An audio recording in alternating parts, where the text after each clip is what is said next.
she's sharing her. We're good. Awesome. Well, thanks everyone for joining this webinar. My name is Judith. I'm the Associate Director of Southern Plains Land Trust.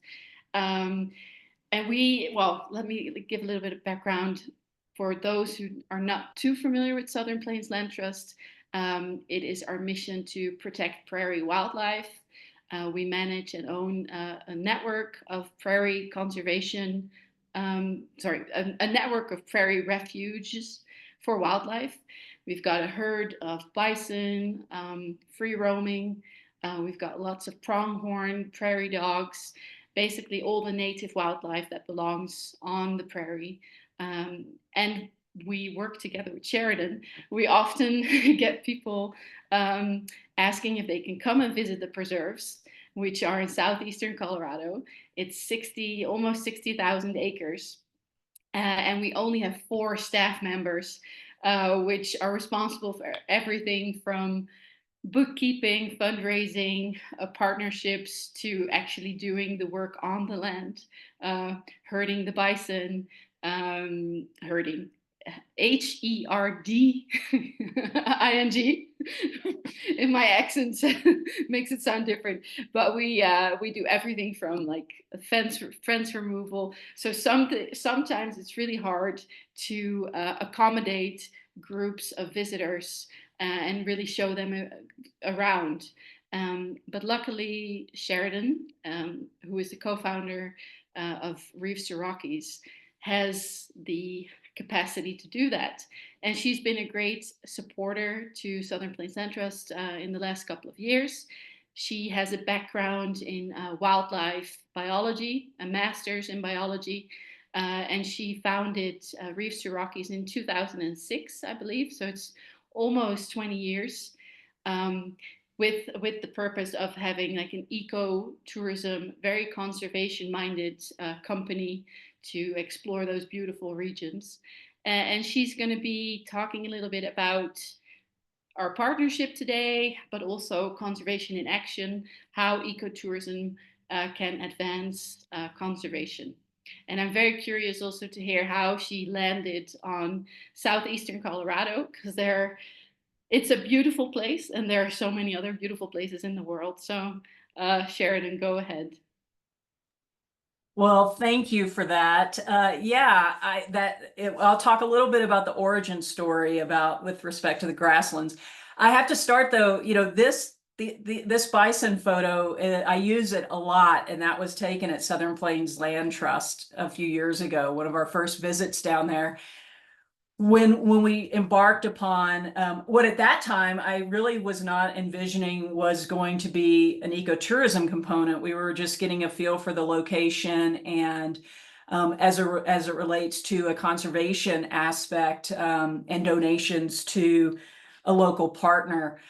So again, yes, I'm Sheridan Samano. I'm the co-founder of Reefs to Rockies. We are, if you wonder how Reefs to Rockies came into grassland conservation, the Rockies is indicative of the fact that we have our home base here in Colorado. So I recognize a few people online tonight, which is great. Thank you for joining. And then those of you that I don't know or haven't met personally, you may know this statement.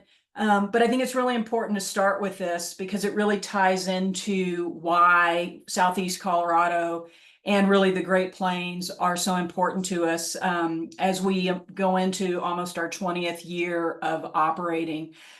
So grasslands are one of the most endangered ecosystems. And, when you think about it, when you look at grasslands and you ask people about grasslands, they don't really understand that. They may look at you and go, well, there aren't trees there. It just looks like this open area without anything at all that's exciting. And yet they're absolutely crucial with respect to biodiversity. And another thing that's really become much more of a topic that's being spoken about a lot right now is their role in carbon sequestration. If you could almost flip your image of grasslands upside down, we started as a company operating in Costa Rica, and it was tropical rainforest that drew us there. And really, we can look at grasslands almost as an upside down rainforest in the sense of the biodiversity being underground and really starting with the root systems. And you mentioned the bison herd or herding, really so much going on underground, and that biodiversity supports such an important array of species. And we're losing it at a very, very rapid rate. And so our goal as a company is to always draw attention to areas in need of conservation, and grasslands are certainly there. So we are, if we talk about, this got reversed. I'll go back here in a second. I was doing a little bit of last minute edits there.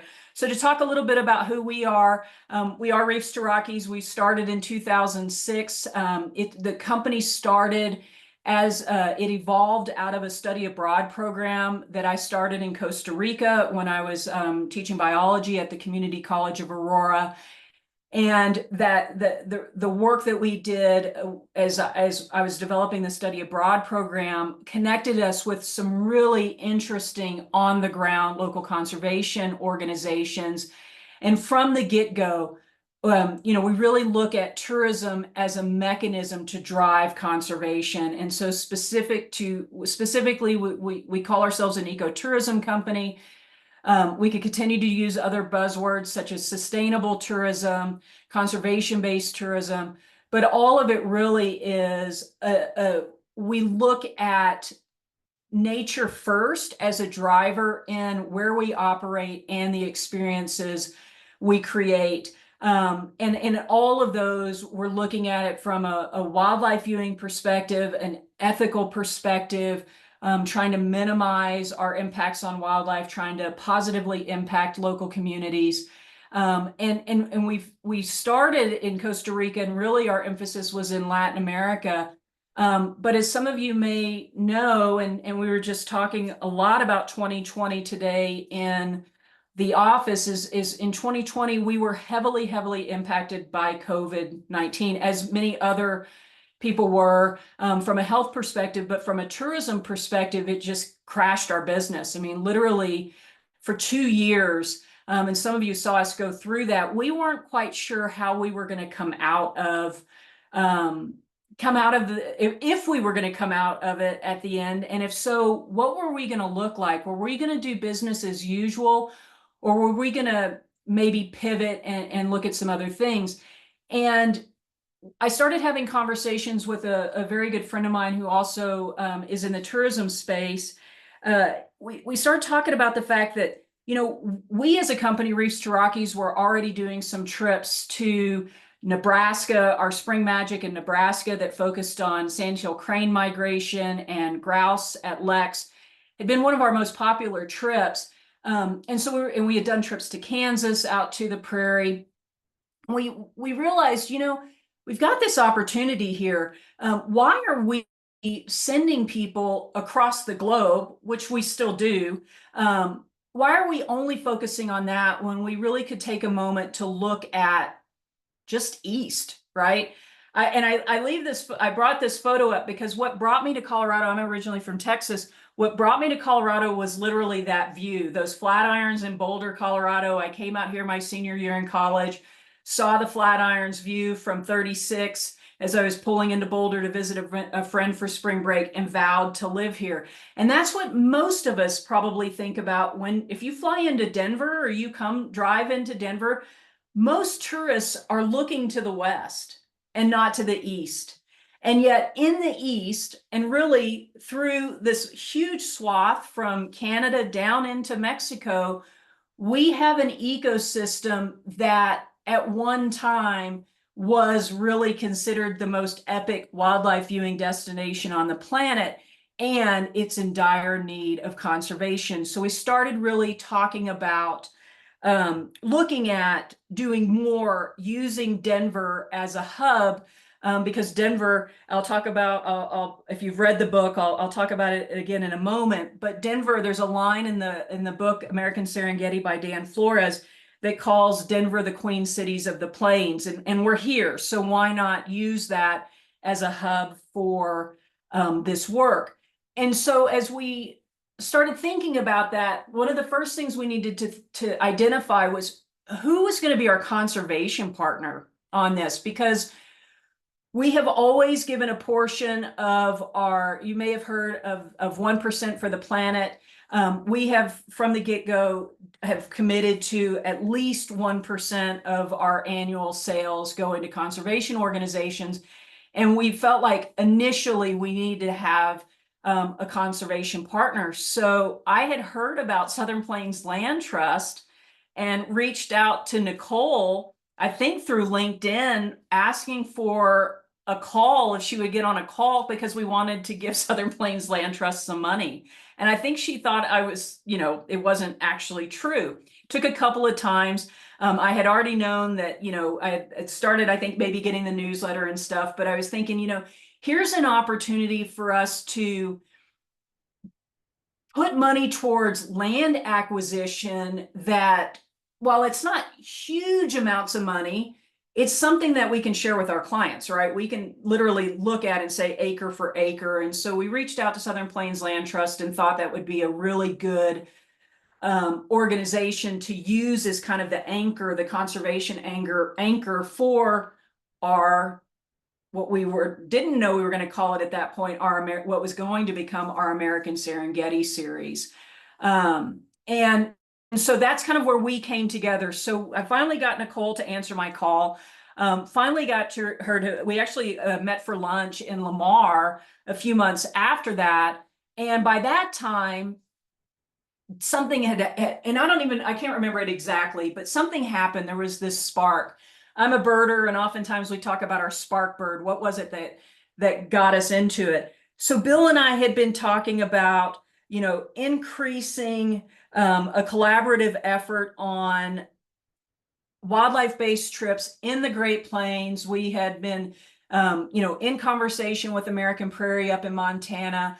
We were looking at tribal lands as a possible collaboration partner. We now, Southern Plains Land Trust was on our mind, but I didn't quite know what it was going to look like. And I was sitting on a plane. I know I was on Southern Plains Land Trust's website, and I saw mention of American Serengeti by Dan Flores. And I ordered a copy. I was getting ready to go on a trip. And this was still kind of just coming out of COVID. It might have been the first or second time I flew. And I was going to a conference in Oregon, and I'm sitting on the plane. We're still on the tarmac, and I start reading the intro to American Serengeti. And I was like, oh my gosh, this is it. This is the kind of the framework for our conservation series. These different, what we're going to do with these trips is we're going to focus on these icons that used to be hugely abundant in the landscape, and that'll kind of anchor these stories in terms of different conservation efforts, different organizations that maybe are working on black-footed ferret reintroduction, so not necessarily species here, but bison reintroduction, rewilding series. I've always just been fascinated by prairie dogs. And so all of this, as I'm reading it, I'm like, this is it. This is the framework for these new trips. And it really just took off from there. And as we started talking about the American Serengeti series, and if, most of us are now going to think about the African Serengeti, if you're going to run safaris, you have to have a really amazing safari vehicle to get you where you need to go. And so I think one of the most fun things that came out of these initial discussions with Bill is we need a vehicle that's going to allow us to get into these places and really truly be authentic to the safari experience. And so here you have, it is literally one of a kind. It's a Ford van that has gone through an array of modifications. 3 different companies were involved in modifying it. It is named the Roaming Bison, but this vehicle has custom seating inside of it. That top is hydraulic, and so we can lift that top quietly and use it for wildlife viewing. It's painted vintage safari green. That was not by accident. This vehicle, a lot of times you see, if you travel on small group trips in the US, you're in a white van. Well, white can be seen. And I literally drove up to a greater sage grouse the other day that I did not see the van until we just got so close. It was on the road. And one of the guests that was on that trip was like, they literally did not see it. And we were able to pop the top at 2 different leks last weekend, and literally no impact whatsoever on the wildlife because it's silent and you're not breaking that plane. It's just, if you've ever been on safari in Africa, you know that once animals get somewhat used to safari vehicles, you can drive right up to them. And as long as you're not breaking the plane of the vehicle, they just see it as a box and it's very unobtrusive. So this came out of it. And then the next thing was, what are the trips going to look like? Where are we going to go? What are we going to do? We knew Nebraska was going to be back online. We were looking at still doing some Kansas trips, but we also started getting into conversation with Audubon Rockies and talking to them about an ecotourism concept to bird-friendly, Audubon certified bird-friendly ranches. And all of a sudden it came together. It was like, we can now take these huge wild tracts of land that ranches are also crucial to grassland conservation efforts. We don't want those ranches to be sold off and plowed or not necessarily plowed, but plowed for like development. And so, strategizing with different partners and all of it in all of these trips being so that we can also not only positively impact these communities, but help support conservation efforts through our partners. So I mentioned, well, I don't know if I mentioned that grasslands are referred to as a sea of grass. I'll be the first one to admit that I fell in love with grasslands not that long ago. I spent a summer in the 90s out in the middle of Kansas, had my free reign. It was a bird banding project. We could do just about anything we wanted to throughout the day in terms of exploring within this project. And all I kept thinking was, why would anybody want to spend time in the prairie? And I think I even mentioned that when I was leaving that I never had to go back to Kansas ever again. And I can't wait to get back to the prairie. It is, if you give it the opportunity, if you let it speak to you and take some time and you see it as that sea of grass, it is like being in being almost at the beach at an ocean where you have these really therapeutic expanses of land. And then if you get into it, it's not fast, like you have to take your time. And that's also the beauty of this, like, slow tourism, if you will. And that doesn't mean that the trip's going to be 3 months long. It's just that we're going to try to really immerse you into that landscape. It starts coming alive. And maybe, on this photo here on the left, maybe it's that you're looking at tarantulas during their epic, the males migration or walkabout in late September, early October in southeastern Colorado, and filming these tarantulas as they move across the landscape. Or maybe you get this really cool bee fly that's pollinating flowers on the prairie. Or maybe you get lucky and you see North America's fastest land animal, the pronghorn. This animal, when you see it run across the landscape, is so elegant. It looks as if it's just flying through that sea of grass. Or maybe you're driving through one of the preserves at Split and you get sight of this beautiful bird called the loggerhead shrike, and you can start looking for evidence of this. This bird is also referred to as the butcher bird because although it looks cute and sweet, or maybe it doesn't look cute and sweet, it's got this really impressive bill, and it likes to impale its prey on barbed wire fences or on thorns of trees or wherever it can find it to cache it and then come back later. And so what I have just continued to be blown away by is just the richness of these landscapes and the rhythms that pulse through each season. And it's such a fantastic way to travel. And I think from a travel planning perspective, what I enjoy so much is that people come away saying, I had no idea I would see as much as I would see. All they had to do was slow down and take a little bit of a closer look. And so, that kind of is a long way to say our origin story. We reached out to Southern Plains Land Trust initially as a conservation partner, but immediately realized, we speak the same language. SPLT is getting people asking if they can come down and visit, wanting to really maintain a low level, low impact tourism, because this place is really for the wildlife. It's about giving them refuge. It's about them, having safety and not, being overrun. And so that conversation about conservation donation partnership continued, but also evolved into, what can we do? Can we start running safaris out here? Maybe this is something, a way to get people that really want to see Southern Plains Land Trust a look at it. And so we're happy to say that after a lot of scouting and a lot of conversations throughout the region, we ran our first trip last September. It was, we call it the Southeast Colorado Wildlife Weekend. It's a 4-night trip. Is it 4 nights? 3 nights, 3-night trip, 4 days, and timed for the tarantula migration season.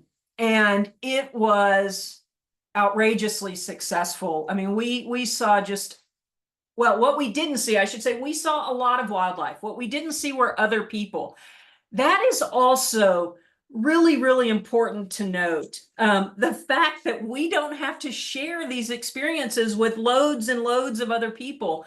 Over tourism is a real thing. I mean, this really is a small scale, really impactful tourism. And, what was so neat about last year's experiences is SPLT had a professor who was studying tarantulas in the area. And so she came out and just wowed us with all of her tarantula knowledge. And then we went out in the evening and looked for tarantulas, and just one, learned so much. Like, had no idea that if you're not a male tarantula out looking for a mate at that time, you're probably not ever going to be seen by anybody, because there's no reason for you to leave your burrow.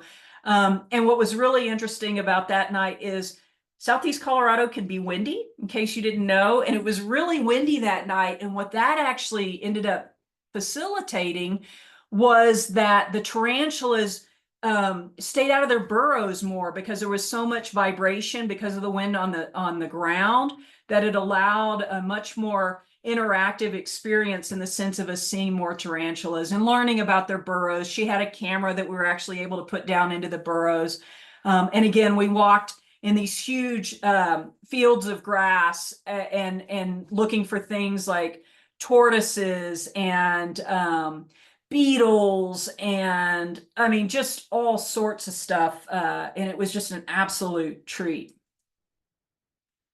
So it was so successful that we are offering it again. It's going to be the 3rd weekend in September. This is timed for a reason. It really is. One, it doesn't conflict with the Tarantula Festival that the city of La Junta has, but 2, it really is prime time. I've been going down there that weekend for several years now, and it's kind of the hook, if you will. People see it. It's not a migration. You're not going to see thousands and thousands of tarantulas, but you're likely to see dozens, and that's unusual. It's not something that typically happens. And so I'll come back to the detailed itinerary. It's on our website, reefs-to-rockies.com, but it does feature, and what's really cool about this is it features a full day into the evening at Southern Plains Land Trust, which is not easy to be able to get access to. So it really is just a nice way to explore and to learn about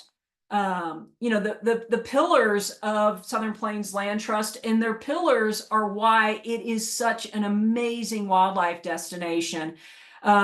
So I have just been blown away.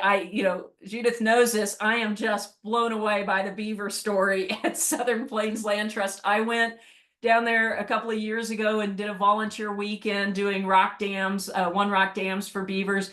But beavers on the prairie, I mean, and what's super cool is their dams are built in a completely different way. So they're using grasses and mud, and so they've been documented out there, and it's just such a cool story. And things like the tortoises, and I don't know that it gets much cuter than black-footed ferrets. This is, if you're not familiar with this story, and this is a story that's going to be impacted dramatically in the near future. The black-footed ferret is considered the, if not one of, if not the most endangered mammal in North America. It's completely tied to prairie dog colonies, and so because prairie dog colonies have been heavily impacted due to habitat fragmentation and plague over the last century plus, this animal was thought to be extinct. But Southern Plains Land Trust is one of a handful. There aren't that many reintroduction sites in North America, but how many have you had now? Is it 4 releases, 5 releases, Judith? It's several. We've had 3 big ones, but then also 2 smaller secret reintroductions. Yeah. Well, I think this was the most recent one. I pulled this. Was this one of the secret ones maybe that you just had? Yeah, Yeah. I think they had a couple leftovers from they were supposed to go to Texas, but Uh-huh. they had major drought in Texas, so they had to find another place. So we were lucky to get 10, 9 or 10 extras. Yeah. Yeah, no, it's great.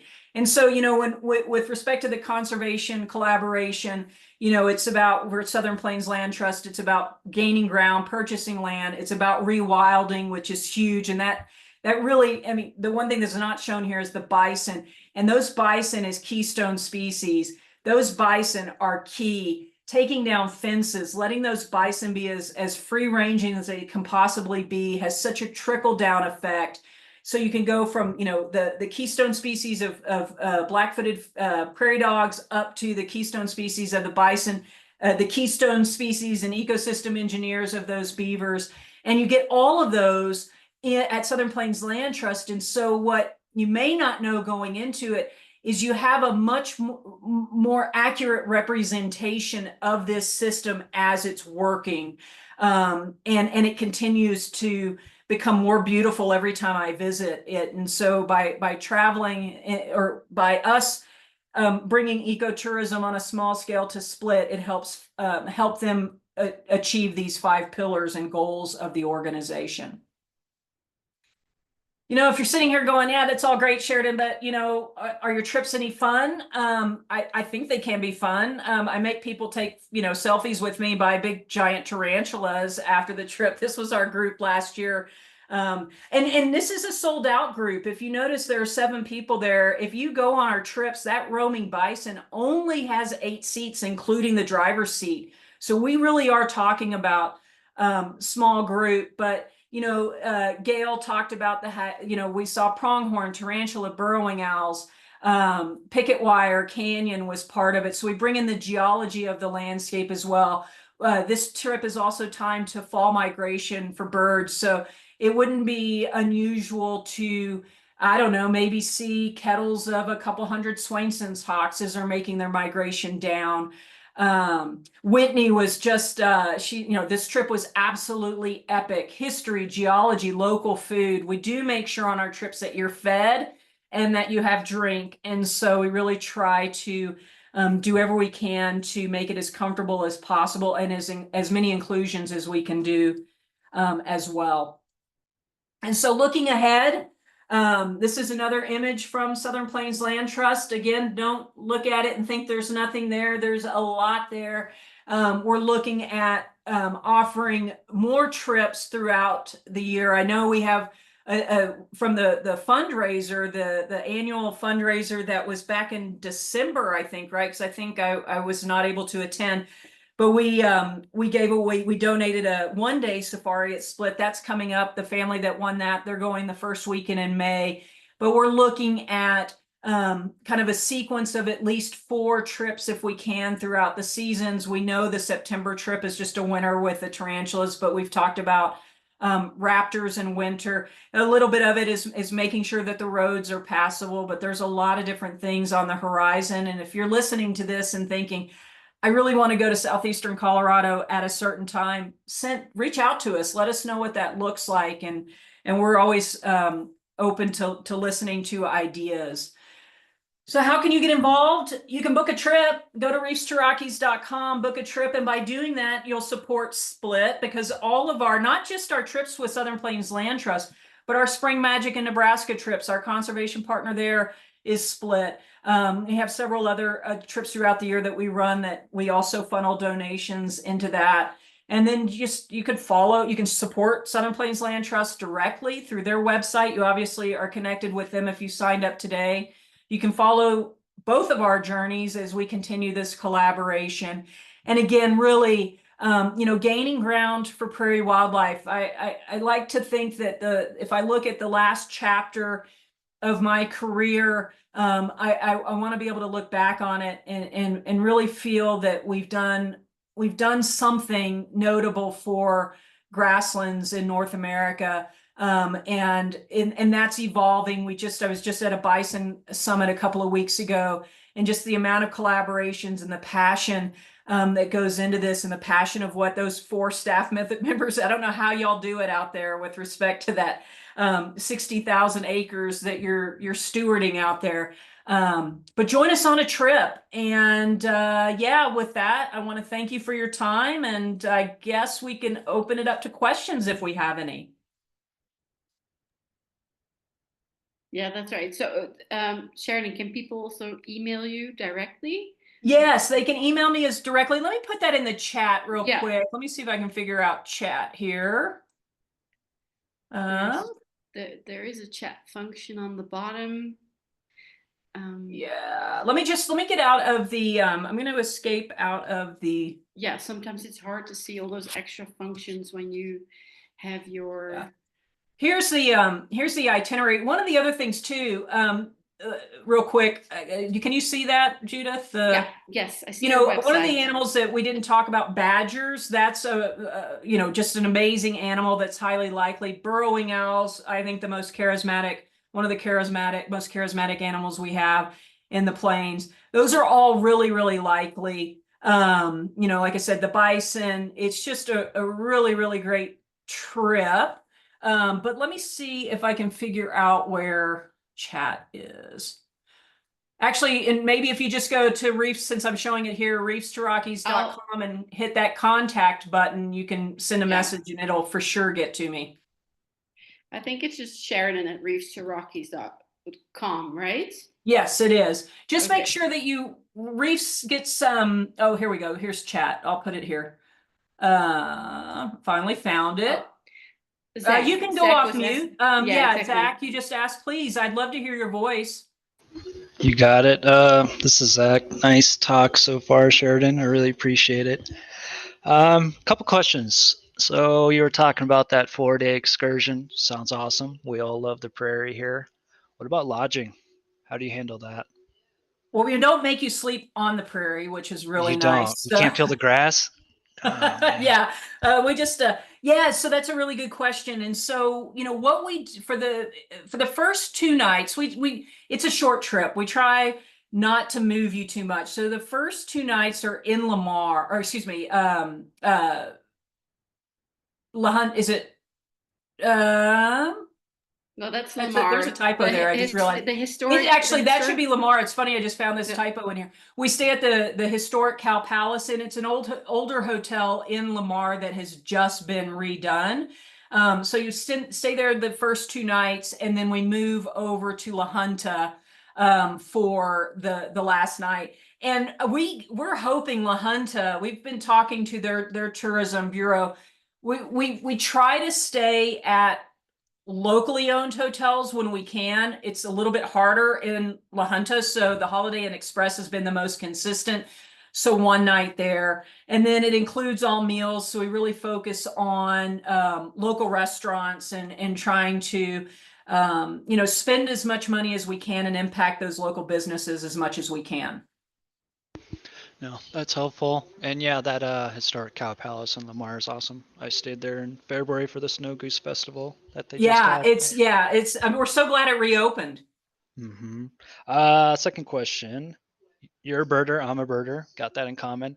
Fall migration, great, which brings up spring migration.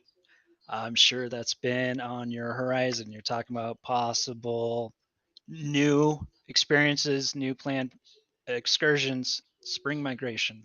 We got a lot of birds flying up through there. Maybe we'll see some longspurs. What's that look like? Has that been discussed? Yes, it has. And I appreciate that question. So one of the things is mud season, and we've been talking a little bit about that. We want to make sure that we're getting that access point so that I think I mentioned there's Carly's going to be down there with the family that won the 1 day safari the first weekend in May, and we'll kind of scout that. We are certainly looking at it. We probably, if it didn't come on, we didn't get it in place enough for this May, but next May. Are you familiar with the CF? I think it was Colorado Field Ornithologists had their conference in Lamar last May. Did you go to that by chance, Didn't know Zach? about. I know the CFO is going to be in Grand Junction this year. This year, yeah. Last year it was in Lamar, and everybody felt like it was a little too early. So we're just kind of trying to figure out that sweet spot. So probably it would be like the third week in May. You can still get a lot of great stuff down. I mean, you've got the whole what's the state park adjacent to it is that's not far. That's also fantastic. Talking about John Martin. John Martin. And then also, one of the exciting things for Split that came to be during that conference last year is they've got mountain plover nesting at Split. So yeah, the birding's fantastic. So for sure we're looking at a spring trip. And no, that I almost will guarantee will be for sure on the 2026 roster. Okay, awesome. That's all I had. Thank you. You're welcome. And Sheridan, were you for the future thinking of doing camping trips as well, or will it always be with an actual roof? Yeah, no, we've talked about that, right? We've actually talked about the possibility of getting a camp scenario set up out there. I know Henry and I talked about that quite a bit the last time Bill and I were down there. And then also there's the possibility, at least rumor has it, that you may be getting access to a large house at an adjacent ranch, right? That has multiple rooms that we could then use. And that would be awesome because then we could, we can stay even longer into the evenings because safety is always an issue too. You're kind of out there and you want to get back to the hotels, but if you've got that ranch that's much closer, you really get to maximize the amount of time there. So those discussions are happening too, Zach. Thanks for reminding me of that, Judith. And do you want to talk a little bit about your birding and beers program, because that's like a super successful element of your Yeah, we've got a couple of birding and beers members on here, believe it or not. So yeah, if you're in the Denver metro area, back in 2012, I had the crazy idea. It was kind of crazy back then to start a meetup group that birds and beers had been out there, but it was mostly talks about birds at breweries. And so I felt like, why aren't people going birding before the brewery? And that's why it's called Birding and Beers, is that we go birding and then we go to local breweries. We do multiple events across the Denver metro area and other parts of Colorado throughout the year, and it's free. And so if you're, wanting to get into that local community, but Birding and Beers is also, and both Barb and Michelle, who are on tonight, can attest. We take small donations. We wait till it accumulates, but just about everybody, when they come to a Birding and Beers, chips in $5 for Southern Plains Land Trust. So we're also supporting local breweries, local businesses, but also grassland conservation, grassland bird conservation. So yeah, I love it. I can't say enough good things. And if you're on Meetup and you're not a member, join and come hang out with us. We try to get out there as much as we can. That's so cool. Yeah, I'd love to join. And I'd love to have the group over at Southern Plains Land Trust as well. I think there's so many highlights to the prairie that would fit this itinerary. What we've discussed before, like the bison rut, doing night scoping when the ferrets have been released, stuff like that. is definitely on the program for Sheridan, and whoever is joining Sheridan. So Sheridan, like what it would look like if you just want to join as an individual and there are not 7 people joining? Like how small does the group need to be, or yeah, how can you customize 1 or 2 people wanting to join? Yeah, we would just do it in a different vehicle. We have a smaller vehicle that we could run. It wouldn't be in the Bison, but it's a 4-wheel drive vehicle, and we would just price it out based on that. And, just making sure that we have a guide who knows the area. It's interesting that I know we've talked about the ferret release too. Judith, I don't know if I've told you, I'm closer to Rocky Mountain Arsenal, which is also a reintroduction site for the ferrets. I have now seen 3 black-footed ferrets out there. And so it is possible. And so, it's one of those things to where, yes, they're highly nocturnal, but there seems to be some crepuscular activity in there. So that's another thing that with Southern Plains Land Trust, because it's even less disturbance, is certainly a possibility. So, and yeah, the bison rut too, we'd love to see that happen. So it's just a matter, it's a little harder timing, right, in terms of the activity, but lots of brainstorming out there for sure. And certainly you'll see a much more robust roster moving into 2026 for sure. Yeah, and I guess that also depends on what people would like to see, right? So for those joining this evening or seeing this webinar as a recording, feel free to reach out to Sheridan and just share whatever wishes you have regarding the Southern Plains or the Great Plains. Yeah, this was great. Thanks so much for sharing all that information, Sheridan. Are there any other questions or anything you would like to share as a last statement, Sheridan? No, just keep following. I know there's word about possibly lesser prairie chicken habitat and some of these other big things. Right now, if you're a birder, lesser prairie chickens are hard. You have to go to Kansas to see them reliably. So yeah, and Michelle, I echo that. She's had the pleasure of being down there and seeing the bison and badger and all these things, and that was just in a couple of hours. And so imagine if you've got more than that. And yeah, just keep a lookout for upcoming trips and drop me a line if you have questions. Otherwise, we'll continue collaborating and trying to come up with some really great experiences that showcase what Southern Plains Land Trust is doing so well. Well, thanks everyone. We'll enjoy the rest of your evening, and I hope to see you at Split in real life. That would be great. All right, thank you too. Have a good one. Bye, everyone. All right, let me end. Do you want me to end the meeting now, or let me end the recording? Yeah, Yeah. or end the recording.